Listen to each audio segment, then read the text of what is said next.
Daghang salamat sa mga Subuanon nga ning appeal sa 80th birthday celebration ni Tatay Digong. Sukad pa gabi sa Manyanita dito sa Danau. Thank you kaayo Mayor Nito and Congressman Mix for hosting me and inviting me. Daghan sad kay tao dito. And after ana, before midnight, dito ta sa kang Mayor Mike sa Rama Compound, daghan sad kayong nag-join dito, no? Thousands and thousands. It was a fantastic birthday celebration. Very solemn good. Unya, ganinang hapon, mga 2 p.m. Mass with Father Shano Ubod sa St. Vicente Ferrer. Thank you, Father, for officiating the Mass and a wonderful homily. And sa tanang ning appeal ganinang hapon sa Unity Walk from Plaza Independencia to Fuente Osmeña, daghan sad kaayong ning join.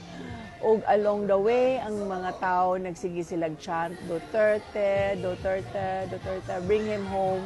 So nadungog na tuon sa kasuko ang mga Cebuanos sa gibuhat ni Tatay Digong. Na salamat kaayo sa mga ning appeal.